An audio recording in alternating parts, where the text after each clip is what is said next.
Hola, senors and senoritas. Welcome to another episode of Fisticuff Central, and today we are covering UFC Noche UFC 306 on Mexican Independence Day. So, what are the fights we'll be covering today? It will be Sean O'Malley versus Merab Dvalishvili for the bantamweight title of the world. Technical issues. One moment, this thing does not want to stay on. Then we will have Alexa Grasso versus Valentina Shevchenko, which is the premier Mexican fighter on the fight card. And lastly, we will be covering Diego Lopez versus Brian Ortega, or the other way around really, because Brian Ortega is higher in the rankings. My mustache is slowly falling off and I'm just going to go with it at this point. So let's get into the main event, which is Sean O'Malley versus Merab Dvalishvili. Now, this could be a super exciting fight or a bit of a snoozer. So, my apologies. So, we know what both fighters bring to the table, which is Sean O'Malley, phenomenal striker, really is able to use the full extent of his reach and his movement is phenomenal. Then we've got Merab, the machine, Dvalishvili, who will use his wrestling and supreme conditioning to bring this fight to the floor and then, essentially just win by ground and pound, drown his opponent. Doesn't get too many finishes, but very effective at what he does. I can see this is going to be an issue, isn't it? So it's an easy fight to dissect. Sean O'Malley's going to try to keep him at distance. He's going to try to land those bombs in the same way that I kind of did against Chito Vera. I think the difference with this will be that Merab's going to pressure a lot quicker. It's going to be a lot more aggressive with the pressure because he's going to be looking to shoot and get those takedowns.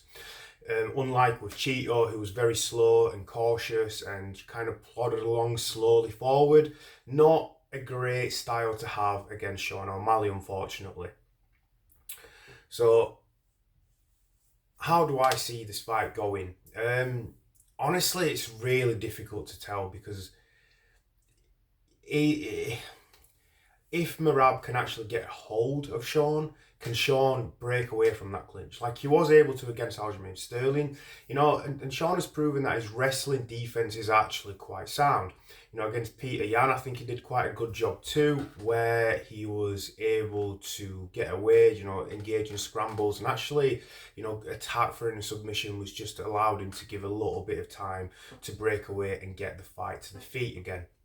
And I think he's a little underrated. He's got this whole gimmick, clown persona, as some people like to say. I personally find him incredibly entertaining in the cage. Outside of the cage, I'm not too bothered. He's got a bit of a different look about him, but I actually think he's quite a humble and genuine dude. Apart from the whole thing that he didn't lose to Chito Vera, which is a lot of bollocks really, because he did. Whether he wants to admit or not, his body gave up on him, and he gave up on him because of a checked leg kick. I believe it was. It was either a checked leg kick or it was a nerve. It was a nerve in the leg, around the shin. So, who am I putting my money on? I don't actually bet, but who would I put my money on? I would put my money most likely on Sean O'Malley. I think he's too tall, I think he's too quick, I think he's too slick, and I think he's just too damn good. I think that Merab's going to get knocked out, and it's just a matter of when. I'm not 100% sure when that will be, but I'm actually with Sean. I think the first few rounds, I don't think that Merab can eat the same type of shots, let's say, that Chito did. And he landed a lot of big shots, not just that knee. He was constantly in and out, and landing those straight rights. The straight right, it's not too loopy. He's very clean and very technical. Similar to Adesanya, doesn't really overextend himself, and he really understands, distance control, distance management, and being able to get in and get out without really taking any damage. There is a world obviously where Merab just grinds him. I don't think he'll submit him. Maybe he wears him down and makes it a competitive fight. Unless it's like a dirty boxing, he's coming in close and just making it a real dirty fight. You know, maybe he could have some success on the striking, but I guess time will tell. So anyway, that is my prediction for the main event of the card. Now, moving down from that, we have Alexa Grasso versus Valentina Shevchenko. Now, this is an interesting one. You know, I think Valentina looked good in both fights, but made a blunder in the first one where she tried a spinning side kick, I think it was, to the body, and then, you know, Alexa jumped on it, capitalised on it, took her down, and was able to submit her quite quickly. The second fight was close, some controversy for some people. You know, it was a draw. A lot of people felt like Valentina won, some people thought Alexa Grasso won. You know, overall, it was still a very close fight, a highly competitive fight. So how is this third one going to play out? Well, Valentina's starting to get a little bit older now, and not to sound sexist, but the girls in the sport do seem to retire a little bit younger. You know, it's quite common to see some of the larger male athletes, at least, compete into the late 30s and 40s at quite high level, although the vast majority of them do seem to drop off past the age of 35. I do believe that Valentina is now 36. You know, with the exception of Holly Holm, actually. You know, that girl is still fighting at an alright level, you know, considering that she's 41 years old. So I just want to give some props to Holly Holm there. And yeah, I think Alexa Grasso gets this done. I think that she's just the younger lioness. She's in her prime. I think she's got a very well-rounded game. I could see a submission. I think that wrestling's going to play a good part in this for Alexa, and potentially the boxing too. Do still give the kicking game overall to Valentina, but I don't think that she'll be able to implement that as effectively. I think as she's got a little bit older, her conditioning will probably have deteriorated a little bit. Maybe I'm wrong, you know, and maybe she comes out and looks like the bullet and just snipes the woman, and I'm left with nothing but egg on my face. I do doubt that. I think Alexa Grasso gets this done. Not sure when, but I'm going to go by Alexa Grasso by submission. So the third fight we're going to be covering, and the last fight on the card, will be Brian Ortega versus Diego Lopez. Now, this should be a banger. Both fighters are actually quite similar, quite scrappy on the feet. I would give Brian Ortega the slight technical advantage, but in terms of the ferocity that Diego Lopez brings, I'll definitely give the aggression to him.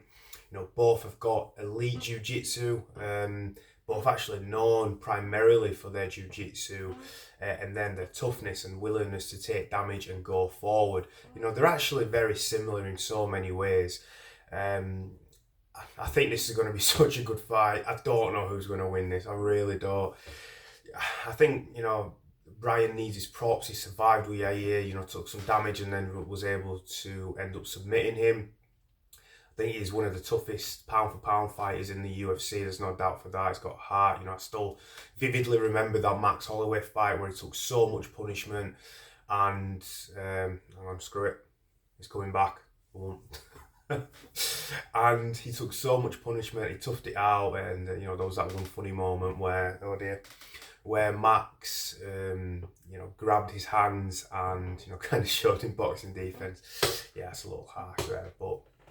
Yeah, you know, Diego Lopez, you know, quite recently putting on a spectacular performance at UFC 300.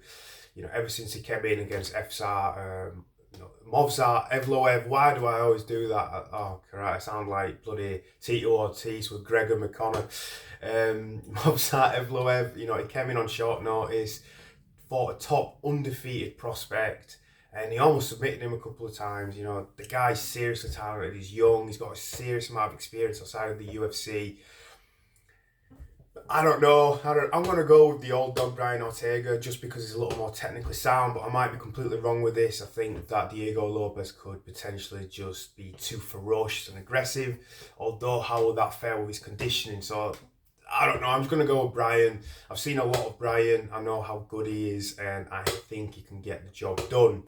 So outside of that, obviously this event is at the Sphere. There's a lot of excitement, you know, mixed, I suppose, to a degree, because you know, some people have criticised the ticket pricing, etc. And I do know that they found it difficult to sell all those tickets just because of the fact that, you know, they were so expensive. So I think they've reduced the prices, and I think they are starting to fill those seats now, to the best of my knowledge. So it's going to be a spectacle. It's not just about that. It's going to be a celebration of the Mexican people. As Dana White said it, a love letter to the Mexican people. Kind of calling bullshit on that, because there's not really that many top level Mexicans on this. But, you know, we'll see. Maybe the event itself will really be that dedication. And, you know, Dana has, throughout his career, expressed his gratitude for Mexican fighters and his appreciation of them. So I do think maybe I'm being a little bit harsh. We'll find out. I'm sure it's going to be a fun event. You know, those 3 fights I mentioned was good. On the early prelims, you've got the young prospect Raul Rosas Jr.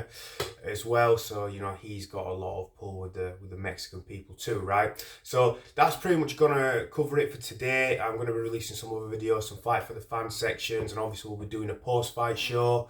I'm not going to be able to sort this mustache problem out, unfortunately. I'm going to try to use it for maybe one more video, but it does not seem to want to stick on. It just falls off every single time. Yeah, just like that. So thank you very much for watching. I've had a bit of a hiatus for a couple of weeks due to some personal reasons, if you will. And yeah, now we're back, we're running. Kind of worked out one of the weeks there wasn't even a UFC card on, and you know, the Sean Brady and Kelvin Gastelum card wasn't that great anyway. So it kind of worked out for me, and now we're going to be back. I'm going to record a bunch of content today, and then I'll be releasing it as the week goes on. But thank you very much. Have a great fucking day, and peace out.